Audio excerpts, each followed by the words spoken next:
पिता, पुत्र और पवित्र आत्मा के नाम पर आमीन। प्रभु यीशु मसीह में मेरे प्यारे भाई और बहनों, मैं ब्रदर आकाश मसीह आप सभी का इस लाइव प्रार्थना सभा में स्वागत करता हूं। हालेलुया। यीशु की स्तुति हो, यीशु को धन्यवाद। और मैं आप सबके सामने इसलिए लाइव आ गया हूं कि मैं परमेश्वर की आराधना और परमेश्वर की वंदना कर सकूं और परमेश्वर के संदेश को आप तक पहुंचा सकूं। मैं उस जीवित परमेश्वर का धन्यवाद करता हूं कि उसने मुझे एक बार फिर से ये मौका दिया कि मैं आपके सामने आपकी इस फोन स्क्रीन पर आ सकूं और परमेश्वर के संदेश को आप तक पहुंचाने वाला बन जाऊं। हालेलुया। यीशु की स्तुति हो, यीशु को धन्यवाद। भाई संजीव कुमार, मैं आपका इस लाइव प्रार्थना में स्वागत करता हूं, आपके पूरे परिवार का, परिवार के सभी सदस्यों का। आशा करता हूं कि आज आप इस लाइव प्रार्थना में अंत तक जुड़े रहेंगे और परमेश्वर के वचन को सुनेंगे। आज का संदेश आपके घर, आपके परिवार के लिए और आपसे जुड़े हुए सभी भाई बहनों के लिए आशीष और मुक्ति का कारण बन जाएगा। Hallelujah, hallelujah. भाई नितिन कुमार जी, मैं आपका इस लाइव प्रार्थना में स्वागत करता हूं। आशा करता हूं कि आप सभी लोग ठीक होंगे। सभी लोगों से मेरा निवेदन है कि आप जल्द से जल्द इस लाइव प्रार्थना में जुड़ जाएं और परमेश्वर के वचन को सुनें। सो मेरे मित्रों, आइए मैं और आप आज के पूरे दिन के लिए परमेश्वर को धन्यवाद देते हैं, प्रभु की महिमा करते हैं, प्रभु की आराधना करते हैं। जैसे कि आप लोग जानते हैं कि इन दिनों हम चालीसा काल में प्रवेश कर चुके हैं, उपवास काल में हैं। मेरे प्रिय भाई बहनों, पवित्र माता कलीसिया इस चालीसा काल में हमें प्रभु यीशु मसीह के दुख भोग पर मन चिंतन करने के लिए कहती है।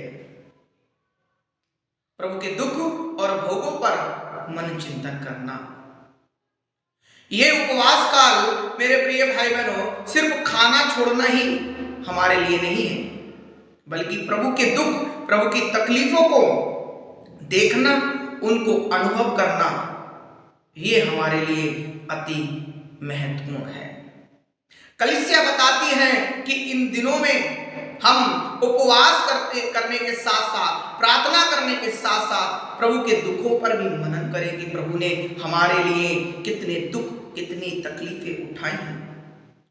वह हमारे लिए क्रूस पर मर गया, उसने हमारे लिए अनगिनत कोड़े अपने शरीर पर खाए, उसने हमारे लिए अपने शरीर के लहू का एक एक कतरा बहा दिया, उसने अपने सर पर हमारे लिए अपने कांटों का मुकुट रख लिया, उसने हमारे लिए अपनी मुंह पर थुकवाया और वह हमारे खातिर, हमारे गुनाहों को माफ करने के खातिर, हमें ईश्वर के नजदीक ले आने के खातिर मौन रहा और क्रूस पर बलिदान हो गया। हालेलुया। यीशु की स्तुति हो, यीशु को धन्यवाद। आइए मेरे प्रिय भाई बहनों, प्रभु के उसी बलिदान को का हम अनुभव करते हुए, प्रभु यीशु के दुख भोग पर मन चिंतन करते हुए हम प्रार्थना करें। अपनी आंखों को बंद करें, मेरे पीछे बोले हालेलुया, हालेलुया, हालेलुया, हालेलुया। धन्यवाद, धन्यवाद पिता ईश्वर प्रभु, मैं तेरी स्तुति करता हूँ, तेरी आराधना करता हूँ, तेरी जय करता हूँ, तेरी तारीफ करता हूँ प्रभु। ओ रबा शबल बाल शबल बाल शबल ओ रे बेश बेर बेर बेश बेर बेर बेश बेर। Thank you Jesus, thank you lord. प्रभु जी, आज के पूरे दिन के लिए प्रभु धन्यवाद देते हैं। सुबह से लेकर इस रात तक प्रभु तूने हमें संभाला है। ये प्रभु इस लाइव प्रार्थना में हम जुड़ गए हैं प्रभु जी और प्रार्थना कर रहे हैं प्रभु। आज के संदेश के द्वारा प्रभु तुम हमें आशीष और मुक्ति प्रदान कीजिएगा। ये प्रभु तूने हमारे लिए जो दुख सहा, जो कष्ट सहे, जो कोड़े खाए, जो लहू बहाया, हर एक बात के लिए आपको धन्यवाद देते हैं प्यारे पिता ईश्वर, धन्यवाद देते हैं, महिमा करते हैं, स्तुति करते हैं, आराधना करते हैं प्यारे पिता। धन्यवाद प्रभु जी आज के संदेश पर। प्रभु तू प्रभु यीशु मसीह आज के संदेश के द्वारा हम सबको तू आशीष देना, मुक्ति देना प्रभु यीशु मसीह। ऐसी प्रार्थना करते हैं खुदा के बेटे यीशु के नाम पर, आमीन। आइए हम अपनी आंखों को बंद ही रखें और प्रभु के उन दुख भोग पर मन चिंतन करते हुए मेरे साथ कहीं, मैं क्या कहूँ कि क्या क्या, मैं क्या कहूँ कि क्या क्या देखा है यरूशलेम में सौदा खुदा का होता, सौदा खुदा का होता। देखा है यरूशलेम में, मैं क्या कहूँ कि क्या क्या देखा है यरूशलेम में सौदा खुदा का होता। देखा है यरूशलेम में कांटों का ताज उसके सर पर पहना दिया है। जब यीशु को पिलातुस के सामने पेश किया गया, सैनिकों ने उसके सर पर कांटों का मुकुट रखा और उसके सर से लहू की धारा बह निकली। कांटों का ताज उसके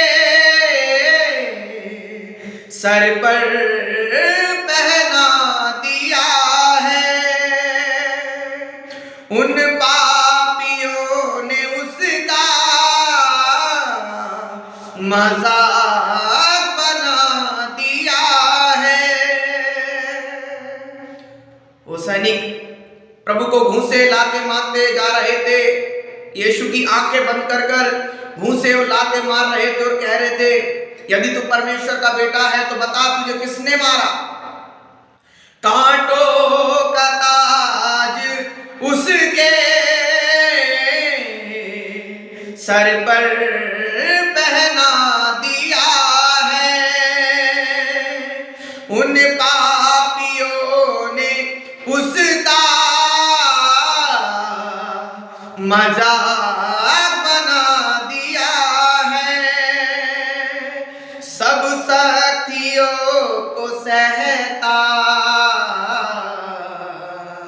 सब शक्तियों को सहता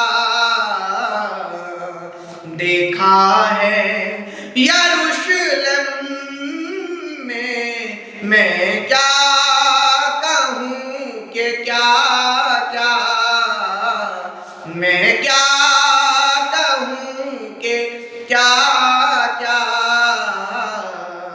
देखा है यरूशलेम में सौदा खुदा का होता, सौदा खुदा का होता। देखा है यरूशलेम में, मैं क्या कहूँ कि क्या क्या। हालेलुया, यीशु की स्तुति हो, यीशु को धन्यवाद। मेरे भाई मेरी बहन, आइए हम एक पल मौन हो जाएं, प्रभु के उन दुखों को याद करें। कितना कितना कुछ प्रभु ने हमारे लिए सहा है। वो कांटों का ताज, वो 6 इंच लंबी कीलें, 1 कम 50 कोड़े,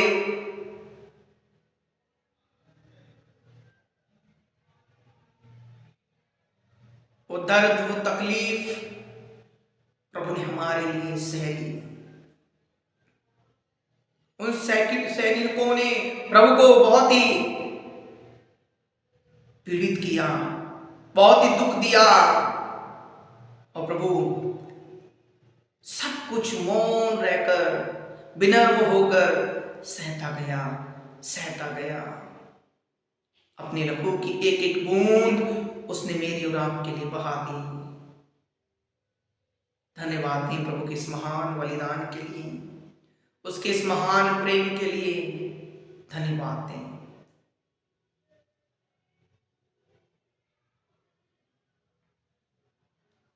पिता, पुत्र और पवित्र आत्मा के नाम पर आमीन। एक बार फिर से मैं आपका इस लाइव प्रार्थना में स्वागत करता हूं। आप देख रहे हैं ब्रदर आकाश मसीह यूट्यूब चैनल। हमारे भाई राम गोपाल सिंह जी, मैं आपका इस लाइव प्रार्थना में स्वागत करता हूं। साथ ही साथ हमारे प्रिय मित्र मास्टर राहुल मसीह जी, मैं आपका भी इस लाइव प्रार्थना में स्वागत करता हूं। आशा करता हूं कि आप अंत तक बने रहेंगे और हमारे आज के संदेश को सुनकर आप अपने जीवन में, अपने परिवारों के जीवन में आप सभी लोग आशीष और बरकत पाएंगे। हालेलुया। यीशु की स्तुति हो, यीशु को धन्यवाद, यीशु की आराधना हो, यीशु की बढ़ाई हो। सो मेरे मित्रों, आइए हम हमारे आज के संदेश की ओर चलते हैं। हमारा आज का संदेश है 40 उपवास काल में किए जाने वाले 3 महत्वपूर्ण कार्य। हमारे टॉपिक का नाम है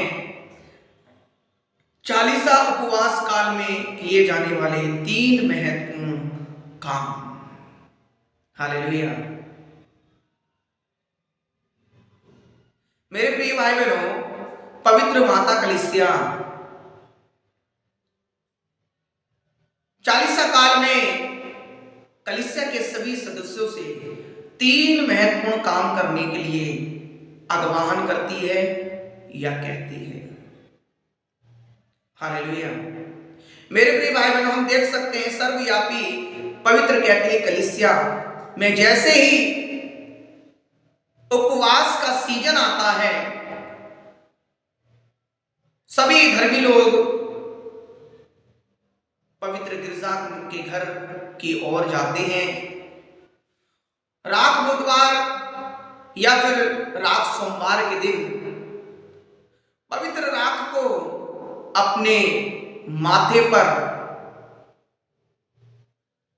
क्रूस के चिन्ह के साथ अंकित करते हुए, लगाते हुए उपवास कालों की शुरुआत करते हैं।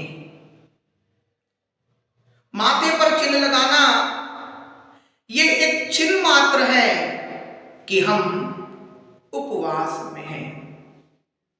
उदाहरण के लिए मेरे प्रिय भाई बहनों, हम पुराने विधान में यदि देखेंगे,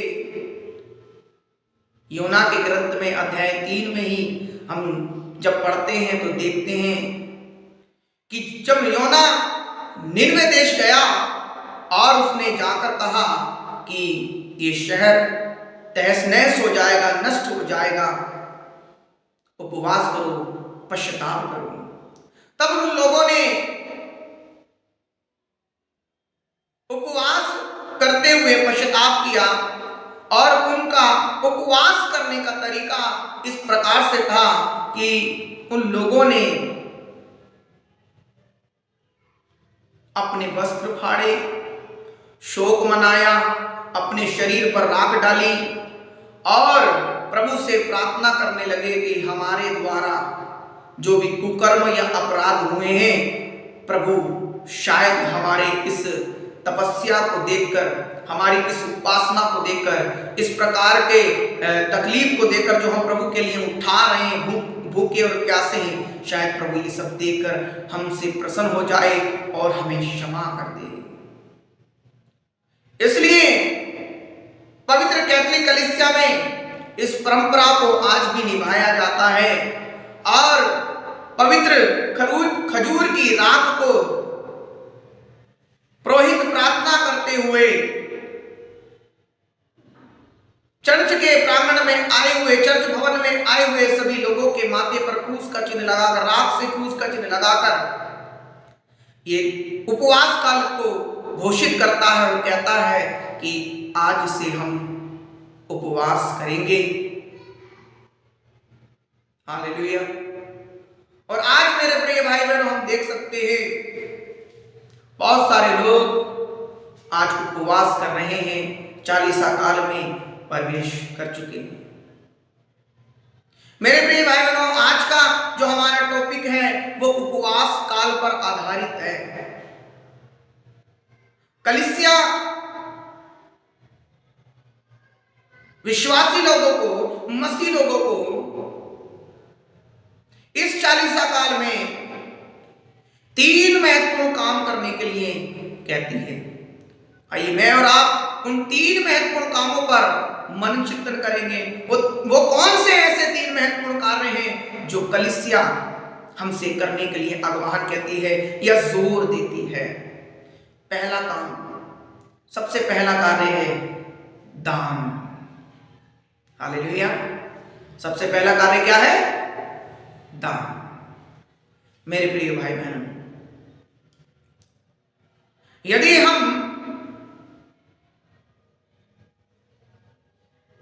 लैटिन उपासना विधि के सदस्यों को देखेंगे तब वह लोग 40 दिन का उपवास करते हैं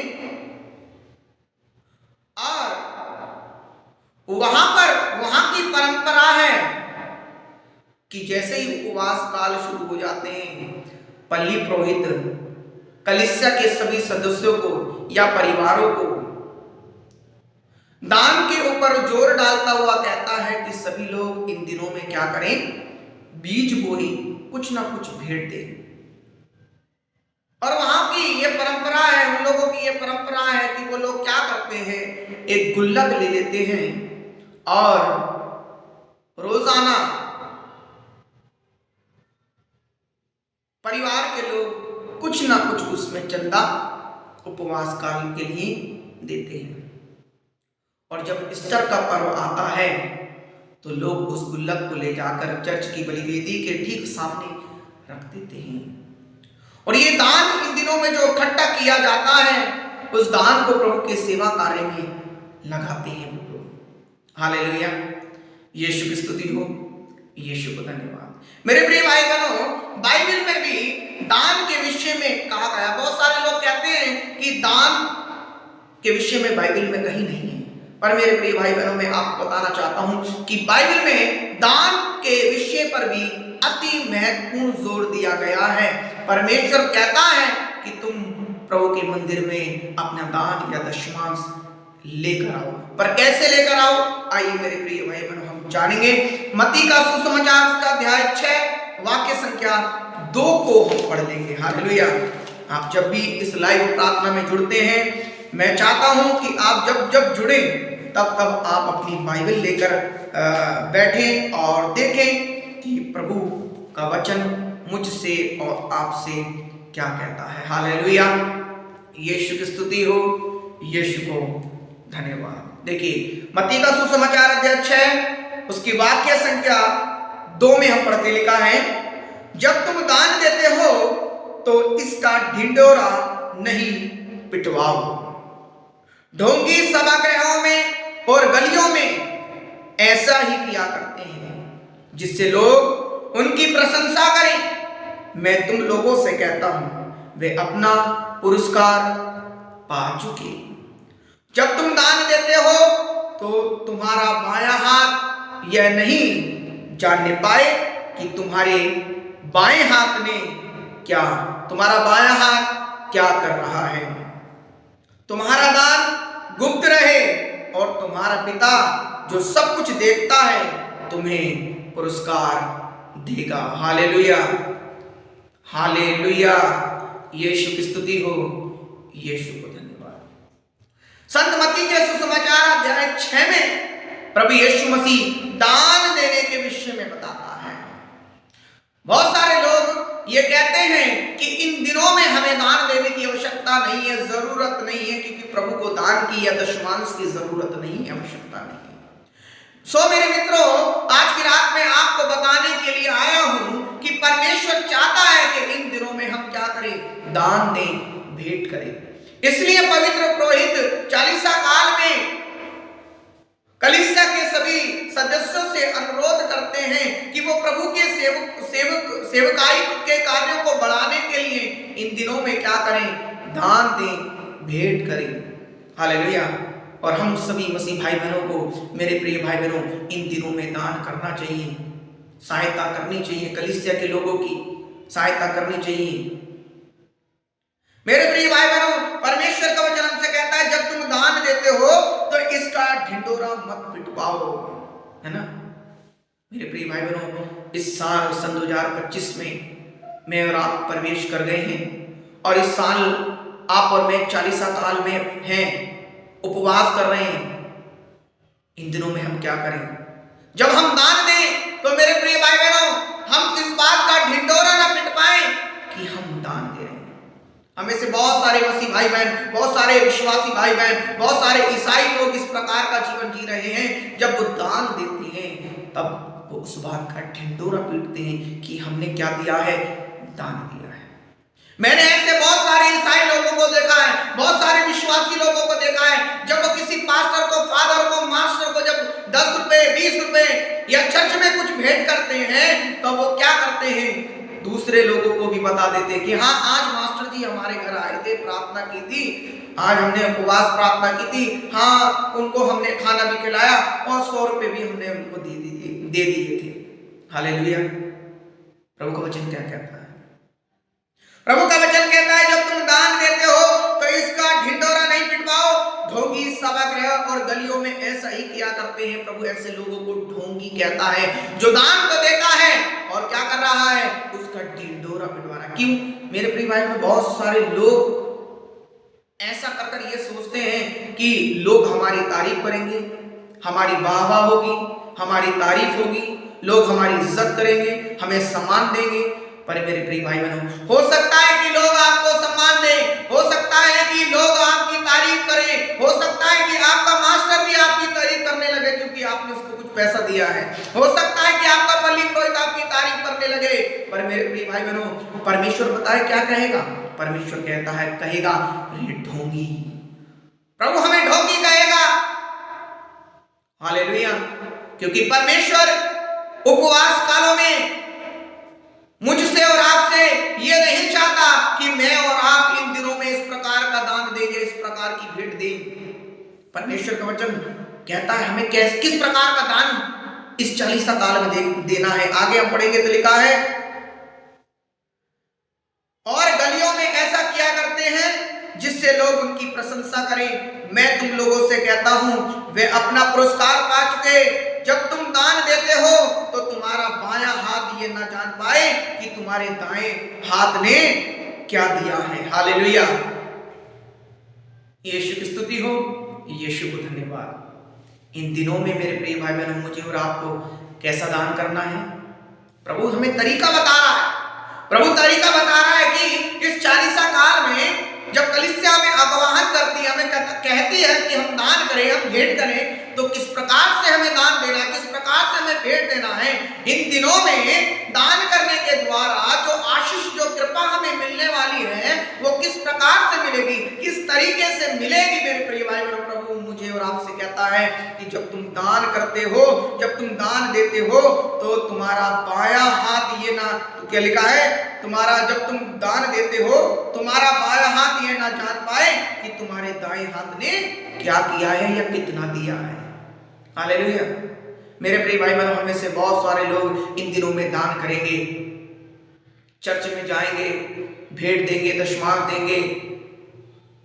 उपवास काल में जो हमने अपने घर में गुल्लक ला कर रखी है, उस गुल्लक में हम जब डालेंगे तो बहुत सारे लोग गिन गिन के डालते हैं, है ना। बहुत सारे लोग गिन गिन के डालते हैं और कि आज इतने पैसे हो गए, आज इतने हो गए गुल्लक में, आज इतने हो गए, आज इतने हो गए। हालेलुया। प्रभु का वचन क्या कहता है? जब तुम दान देते हो तो तुम्हारा बायां हाथ और तुम्हारा दायां हाथ ये नहीं जान पाए कि तुमने कितना दिया है। कहने का मतलब ये क्या है, प्रभु का वचन कहना चाहता है कि हम इन दिनों में क्या करें, उदार होकर दें, उदार होकर दें। मेरे प्रिय भाई बहनों, परमेश्वर ने हमें बहुत कुछ दिया है। क्या हम प्रभु की सेवा के लिए, प्रभु को सेवकों के लिए, प्रभु की सेवा प्रभु का मिशन कार्य आगे बढ़ जाए, क्या हम इन दिनों में कुछ सहायता अपनी पुरोहितों की नहीं कर सकते, अपने धर्म गुरुओं की नहीं कर सकते? करना चाहिए। ये प्रभु का वचन कहता है। प्रभु का वचन कहता है जब तुम दान देते हो तो तुम्हारा बायां हाथ या दायां हाथ ये ना जान पाए कि तुमने कितना दिया है या कैसे दिया है। बहुत सारे लोग दे तो रहे हैं, पर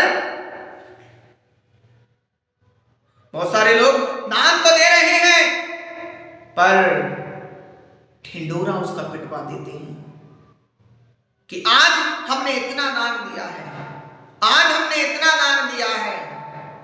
मेरे प्रिय भाई बहनों, परमेश्वर का वचन कहता है कि जब तुम अपने धार्मिक कार्य करते हो तो उसका ढिंडोरा मत पिटाओ या उसका प्रदर्शन मत करो। मत्ती का सुसमाचार का अध्याय 6 वाक्य संख्या 1 में हम पढ़ेंगे, लिखा है, सावधान रहो, लोगों का ध्यान आकर्षित करने के लिए अपने धार्मिक कार्यों का प्रदर्शन नहीं करो। हालेलुया, है ना। बहुत सारे लोग क्या करते हैं, लोगों का ध्यान आकर्षित करने के लिए धार्मिक कार्यों का प्रदर्शन करते हैं, प्रदर्शन दिखाते हैं कि हम दान दे रहे हैं। मेरे प्रिय भाई बहनों, हमें मनुष्यों को दिखाने की जरूरत नहीं है, हमें इंसान को दिखाने की जरूरत नहीं है, हमें परमेश्वर को दिखाने की जरूरत है। हमें से बहुत सारे विश्वासी, बहुत सारे मसीह भाई बहन, बहुत सारे क्रिश्चियन लोग ऐसे हैं कि जो दान देने पर दिखाते हैं कि हमने इतना दिया है। हालेलुया। जब मास्टर जी उनके घर आ जाएं, जब फादर जी उनके घर आ जाएं, या प्रभु का कोई भी दास जब उनके घर आ जाए, जब वो भेंट देते हैं, जब वो दान देते हैं, जब वो बीज बोते हैं, तो पर्स से 500 रुपए का नोट निकालेंगे और दिखा के लेंगे, लो फादर जी, मास्टर जी, पास्टर जी, ये आपके लिए। आसपास के खड़े लोग सभी देखते हैं, अरे यार, ये तो मास्टर जी को, फादर जी को, पास्टर जी को 1000 रुपए दे रहा है, 500 रुपए दे रहा है, बड़ा दान देता है भाई, अच्छा बंदा, बहुत बढ़िया बंदा, बहुत दान देता है। हालेलुया। मेरे प्रिय भाई बहनों, मैं आज की रात आपको बताना चाहता हूं कि हो सकता है कि आपका मास्टर आपसे खुश हो जाए क्योंकि आपने उसको 500 रुपए दिए हैं दान में। फादर भी हो सकता है खुश हो जाए क्योंकि वो भी इंसान है, पास्टर भी खुश हो सकता है, पर परमेश्वर, मेरे प्रिय भाई बहनों, इन दिनों में मुझसे और आपसे खुश नहीं होगा, क्योंकि मैं क्या कर रहा हूं, आप क्या कर रहे हैं इन दिनों में?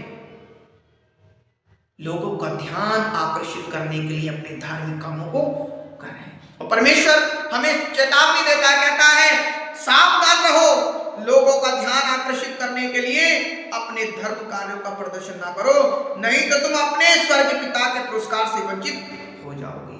इन दिनों में मेरे प्रिय भाई बहनों, इस 40 काल में प्रभु हमें उपहार देना चाहता है, पुरस्कार देना चाहता है, और प्रभु उन्हें ही पुरस्कार देगा, उन्हें ही इनाम देगा जो सही रीति से इन दिनों में इस 40 काल में दान करता है।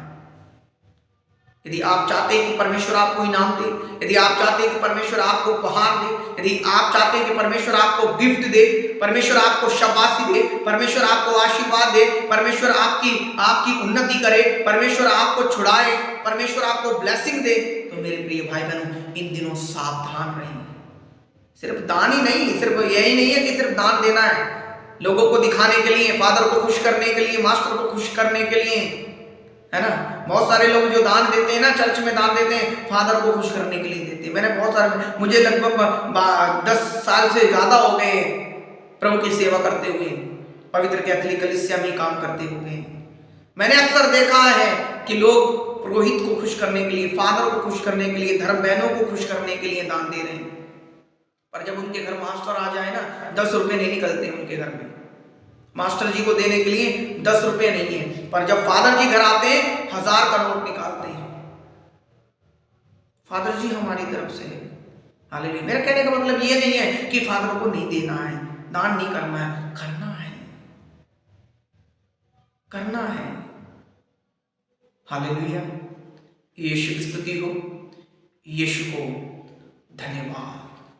मेरे प्रिय भाई बहन, लोगों का ध्यान आकर्षित करने के लिए, वाहवाही पाने के लिए, तारीफ पाने के लिए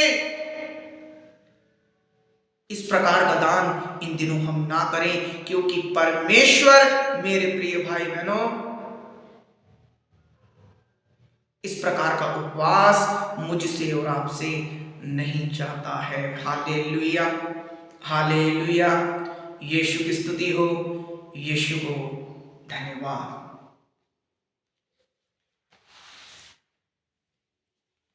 दूसरा कार्य है प्रार्थना। दूसरा कार्य क्या है? प्रार्थना। मेरे अजीजों, मेरे भाई, मेरी बहन, दूसरा कार्य है प्रार्थना।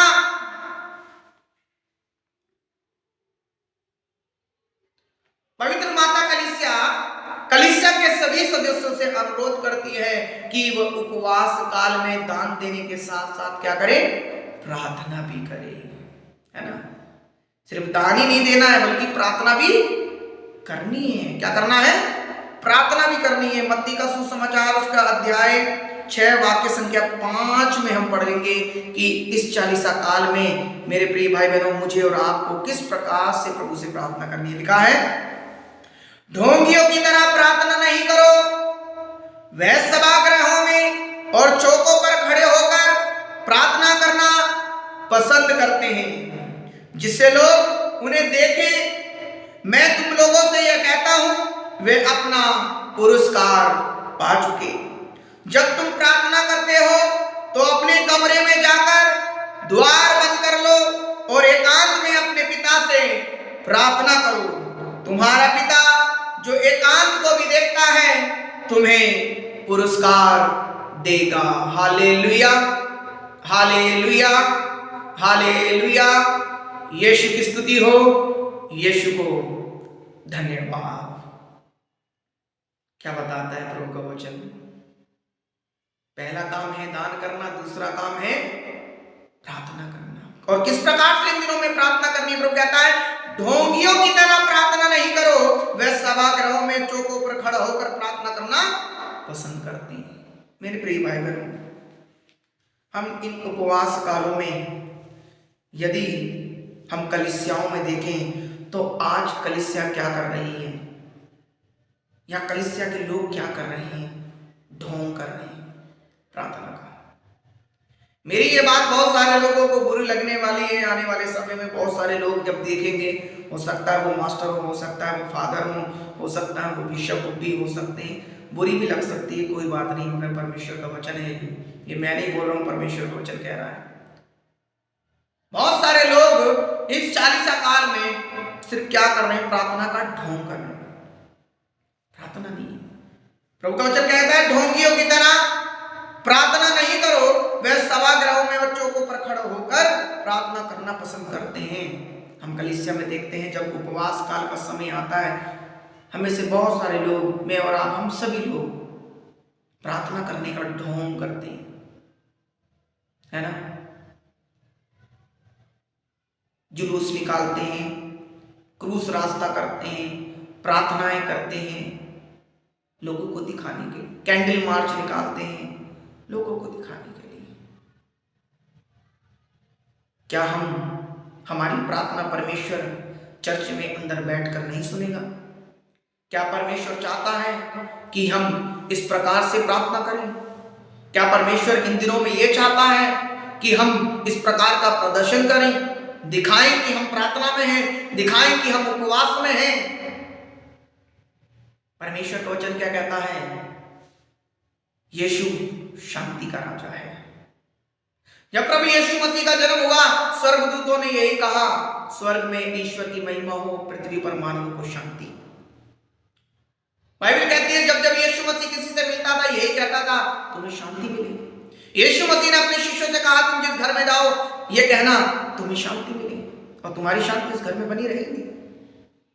मेरे प्रिय भाई बहनों, मैं मास्टर आकाश मसीह कलीसिया के सभी सदस्यों से सभी प्रमुख लोगों से ये अनुरोध करता हूँ। मैं नहीं जानता हूँ कि ये बात पूरी होगी या नहीं होगी, मुझे उम्मीद भी नहीं है, पर मैं सिर्फ परमेश्वर के वचन से बोल रहा हूँ, आत्मा में होकर बोल रहा हूँ। कलीसिया से परमेश्वर का वचन कहता है कि वो इस प्रकार के ढोंग ना करें, बल्कि कैसे प्रार्थना करें।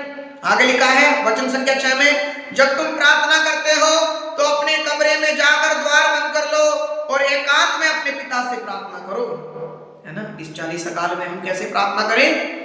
एकांत में। लिखा है कि जब तुम प्रार्थना करते हो तो अपने कमरे में जाकर द्वार बंद कर लो, अपने घर के दरवाजे को बंद कर लो। क्यों कहता है प्रभु अपने घर के दरवाजे को बंद कर लो? है ना, इसलिए कहता है मेरे प्रिय भाई बहनों, क्योंकि हमारी प्रार्थना कहीं दिखावे की प्रार्थना ना हो जाए। बहुत सारे लोग अपने घर के दरवाजे को खोलकर प्रार्थना करते हैं, है ना, लोगों को दिखाने के लिए, ताकि लोग हमारे घर में आए और हमें देखें कि हम प्रार्थना कर रहे हैं। है ना, पिछले साल की बात है, मुझे भाई ने, परिवार ने फोन किया और इन्हीं 40 काल में फोन किया था। मुझसे कहा मास्टर जी आप हमारे घर प्रार्थना करने के लिए आओ। मैंने कहा ठीक है मैं आऊंगा। बोले आप आ जाओ और हम उन्हें भी बुलाएंगे, उन्हें बुलाएंगे। मैंने बोला क्यों, इतने भीड़ को बुलाने की क्या जरूरत है? उन्होंने बोला पास्टर जी प्रार्थना कराएंगे घर पे इसलिए बुला रहे हैं सबको। मैंने बोला नहीं, कोई जरूरत नहीं है इतने लोगों को बुलाने की, है ना, शांति से प्रार्थना कीजिए। हमारी प्रार्थना के द्वारा दूसरे आसपास के लोग डिस्टर्ब नहीं होने चाहिए, परेशान नहीं होने चाहिए। उन्होंने बोला नहीं पास्टर जी हम तो ऐसी ही प्रार्थना कराएंगे। मैंने कहा कैसी प्रार्थना कराओगे? कि मास्टर जी मैंने ढोलक भी मंगाई है, आप ढोलक बजाकर प्रार्थना करेंगे, संगति करेंगे, सत्संग करेंगे। तो मैंने कहा अच्छा आप क्या चाहते हो? दूसरे लोगों को सुनाना चाहते हो, दिखाना चाहते हो कि हम हमारे घर में आज प्रार्थना कर रहे हैं? मैंने उनको ये वचन दिया और मैंने उनसे कहा मेरे भाई, प्रभु इस प्रकार की प्रार्थना नहीं चाहता है। प्रभु नहीं चाहता कि हम लोगों को दिखाएं, प्रभु चाहता है कि एकांत में प्रार्थना करें। अगर दिखा भी रहे हैं तो परमेश्वर को दिखाएं। दूसरों को दिखाने से मेरे प्रिय भाई बहनों कुछ लाभ नहीं होगा। प्रभु को प्रार्थना करके दिखानी है। दूसरे लोग हमारी प्रार्थना को सुनकर उसका उत्तर थोड़ी देंगे, दूसरों से हमें थोड़ी आशीष लेनी, दूसरों से हम थोड़ी मांग रहे हैं, हम तो प्रभु से मांग रहे हैं। हम तो प्रभु को दिखाने के लिए प्रार्थना करनी है, मनुष्यों को दिखाने के लिए नहीं। और मैंने जब उनसे ये कहा, वो मेरी बात सुनकर नाराज हो गई और उन्होंने मुझे अपने घर पे प्रार्थना के लिए नहीं बुलाया और आज तक वो चर्च में आते नहीं है। तब से मेरे प्रिय भाई बहुत सारे लोग सच्चाई को स्वीकार नहीं कर पा रहे हैं। अगर उन्हें सच कहो तो वो बुरा मान जाते हैं। अजी वो पास्टर जी तो आते हैं हमारे घर में प्रार्थना करने के लिए, हालेलुया भी करते हैं और ढोलक भी बजाते हैं, जोर जोर से बोलते भी हैं, हालेलुया। मेरे प्रिय भाई बहन, मेरा कहने का मतलब ये है प्रार्थना करो पर ढोंग मत करो। यही मेरा कहने का मतलब है, प्रार्थना करो पर ढोंग मत करो। परमेश्वर का वचन कहता है जब तुम प्रार्थना करते हो अपने कमरे में जाकर द्वार बंद कर लो, एकांत में अपने पिता से प्रार्थना करो। तुम्हारा पिता जो एकांत में भी देखता है, प्रभु कहां देखता है? एकांत में भी देखता है। प्रभु सिर्फ प्रार्थना स्वभाव में नहीं देखता, सत्संग में नहीं देखता, रिट्रीट में नहीं देखता, साधनाओं में नहीं प्रार्थना सुनता है, बल्कि एकांत की प्रार्थना को भी परमेश्वर सुनता है। बाइबल हमें बताती है वो महिला जिसके शरीर से 12 साल से लहू बहता था, उसने मन में प्रार्थना की, प्रभु ने उसकी मन की प्रार्थना को सुन लिया। वो मन में ये कह रही थी मैं प्रभु के कपड़ों को छू लूंगी तो चंगी हो जाऊंगी। हालेलुया। वो ये कह रही थी कि मैं प्रभु के कपड़ों को छू लूंगी तो चंगी हो जाऊंगी। मेरे मित्रों, मेरे भाई, मेरी बहन, मैं बताना चाहता हूं, मैं कहना चाहता हूं आपसे कि आज मैं और आप क्या कर रहे हैं। हालेलुया। यीशु की स्तुति हो, यीशु को धन्यवाद। कुछ लाइव में प्रॉब्लम आ गई है और लाइव नहीं चल पा रही है, आज पता नहीं क्यों नहीं चल रही है, कट गई है लाइव। मगर हम इसको दोबारा जो है अपलोड कर दूंगा। मैं इसको डाउनलोड करके इस वीडियो को दोबारा आपके पास डालूंगा, आप देख पाएंगे। चिंता ना कीजिए, मैं कोशिश करूंगा कि आप इसको देख पाएं। हालेलुया, यीशु की स्तुति हो, यीशु को धन्यवाद। तो मैं आपको बता रहा था कि हमें इन दिनों किस प्रकार से प्रार्थना करनी है। प्रभु एकांत की प्रार्थना को चाहता, दिखावे की प्रार्थना इन दिनों में परमेश्वर हमसे नहीं चाहता। हालेलुया, यीशु की स्तुति हो, यीशु को धन्यवाद। और तीसरा काम है, तीसरा काम क्या है? उपवास। हालेलुया, तीसरा काम है उपवास। मेरे प्रिय भाई बहनों, परमेश्वर चाहता है या कलीसिया हमें आह्वान कर दिए कि इन दिनों में हम उपवास भी करें। पहला दान दें, दूसरा हम प्रार्थना करें, तीसरा हम क्या करें? उपवास रखें। कैसे हम उपवास रखना है इन दिनों में? मत्ती का सुसमाचार अध्याय 6 वाक्य संख्या 16 में हम पढ़ेंगे, लिखा है, ढोंगियों की तरह मुंह उदास बनाकर उपवास नहीं करो, वे अपना मुंह मलिन बना लेते हैं, जिससे लोग ये समझे कि वह उपवास कर रहे हैं। हालेलुया, मेरे प्रिय भाई बहनों, क्या कहता है परमेश्वर का वचन? कहता है कि ढोंगियों की तरह मुंह उदास बनाकर उपवास नहीं करो, वे अपना मुंह मलिन बना लेते हैं, जिससे लोग ये समझे कि वे उपवास कर रहे हैं। जिससे लोग क्या समझे? ये समझे कि ये क्या कर रहे हैं? उपवास कर रहे हैं, है ना। आजकल बहुत सारे मसीह और भाई बहन ऐसे ही उपवास कर रहे हैं, है ना। तो कहता है ढोंगियों की तरह मुंह उदास बनाकर उपवास मत करो, है ना। लगभग अभी 2 दिन पहले एक बेटी, एक विश्वासी बेटी हमारे घर आई, शायद कल आई थी, और मेरे घर कोई मेहमान आ रखे थे, मैं उनके साथ बैठा था, और वो बेटी आई, और हमारे घर बैठे हुए मेहमानों ने उस बेटी से पूछा, बेटी क्या हुआ, तुम्हारा चेहरा बड़ा उतरा उतरा हुआ से है। वो बोलती है कि भैया जी मेरा आज उपवास है। हालेलुया, कहती है भैया जी मेरा क्या है, आज उपवास है ना। मेरा कहने का मतलब ये नहीं है उस बेटी की बेइज्जती करना।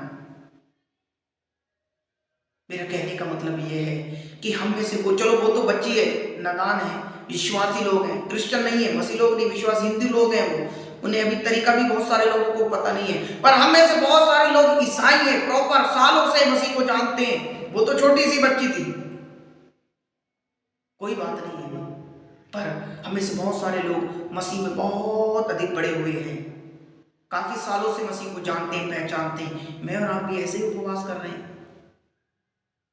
हालेलुया, मैं और आप भी ऐसा ही उपवास कर रहे हैं। लिखा है उपवास नहीं करो, वे अपना मुंह मलिन बना लेते हैं, जिससे लोग ये समझे कि वो उपवास कर रहे हैं। बहुत सारे लोग ऐसे ही उपवास कर रहे हैं लोगों को दिखाने के लिए, और लोग समझ जाते हैं कि ये उपवास में। बहुत सारे लोग तो आज बताते भी हैं कि हाँ हमारे इतने उपवास हो गए, गिनती करते हैं, आज हमारे 10 हो गए, 20 हो गए, 15 हो गए, 8 हो गए, 2 हो गए, और दूसरों को, अपने पड़ोसियों को बताते हैं कि देख बहना मैंने आज पता है मेरे कितने उपवास हो गए, 10 हो गए, 20 हो गए, 15 हो गए। अजी मेरे तुझसे ज्यादा हैं, तेरे मुझसे कम हैं, उसने हमसे भी ज्यादा रखे हैं, उसने तुझसे भी कम रखे हैं। इस प्रकार से हम अपने उपवासों को गिनते हैं कि कितने उपवास किए। प्रभु इस प्रकार का उपवास नहीं चाहता। प्रभु नहीं चाहता है कि हम इस प्रकार का उपवास रखें, है ना। किस प्रकार का प्रभु उपवास कहता है? मत्ती का सुसमाचार 6 वाक्य संख्या 17 में लिखा है, जब तुम उपवास करते हो तो अपना सिर पर तेल लगाओ और अपना मुंह धो लो, जिससे लोगों को नहीं केवल तुम्हारे पिता को जो अदृश्य है ये पता चले कि तुम उपवास कर रहे हो, है ना। प्रभु का वचन कहता है जब तुम उपवास करो तो क्या करो, अपने मुंह को धो लो, है ना। बहुत सारे लोग उपवास में नहाते ही नहीं है ना। इसलिए प्रभु कहता है नहा नहीं सकते हो तो कम से कम मुंह धो लो, है ना। इसलिए लोग नहीं नहाते हैं ताकि लोगों को ये पता लगे कि हम क्या है, उपवास में, है ना। बहुत सारे लोग मुंह ही नहीं धोते, बाल नहीं काटते, सिर में तेल ही नहीं लगाते, शौक मनाते हैं और ऐसे दाढ़ी भी नहीं बनाते, शेविंग भी नहीं करते कि भाई आज शेविंग क्यों नहीं कर रखी है, कि भैया हमारा उपवास चल रहा है इसलिए शेविंग नहीं की। लोगों को बता रहे हैं, लोगों को दिखा रहे हैं कि परमेश्वर इस प्रकार का उपवास मुझसे और आपसे चाहता है मेरे भाई मेरी बहन। क्या प्रभु चाहता है कि हम ऐसा उपवास करें? प्रभु का वचन कहता है जब तुम उपवास करते हो तो अपने सर पर तेल लगाओ और अपना मुंह धो लो। नहा नहीं सकते हो तो अपना मुंह क्या करो, धो लो, जिससे लोगों को नहीं केवल तुम्हारे पिता को जो आदर्श है ये पता चल जाए कि तुम उपवास कर रहे हो। किसको पता लगना चाहिए? परमेश्वर को। आज मेरे प्रिय भाई बहनों, हमारे गांव वालों को, हमारे फादर को, हमारी सिस्टर को, हमारे मास्टर को, हमारे पास्टर को ये पता है कि हम उपवास कर रहे हैं, पर प्रभु को पता नहीं है कि हम उपवास कर रहे हैं। हालेलुया। आज हम देख सकते हैं कलीसियाओं में बहुत सारे लोग उपवास कर रहे हैं, प्रार्थना कर रहे हैं, सबको पता है कि उपवास है ना।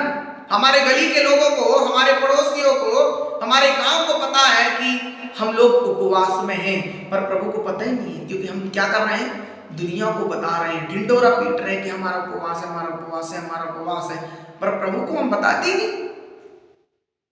प्रभु को से भी कहना है कि प्रभु आज मेरा उपवास है। हम प्रभु को दिखाएं मेरे प्रिय भाई, लोगों को नहीं बल्कि प्रभु को दिखाएं कि हम उपवास में हैं, उपवास कर रहे हैं, प्रार्थना कर रहे हैं, दान दे रहे हैं। ये 3 काम मेरे प्रिय भाई बहनों, हम सभी मसीह भाई बहनों को करने अनिवार्य है, महत्वपूर्ण है। मेरे प्रिय भाई बहनों, आज का हमारा संदेश था 40 उपवास काल में किए जाने वाले 3 महत्वपूर्ण काम। पहला दान, दूसरा प्रार्थना, तीसरा उपवास। ये तीनों काम मेरे प्रिय भाई बहनों आप और मैं करें जैसे कि परमेश्वर का वचन कहता है। आप सभी को जय मसीह की गुड नाइट। परमेश्वर आपको बहुत आशीष दे। शुभ रात्रि।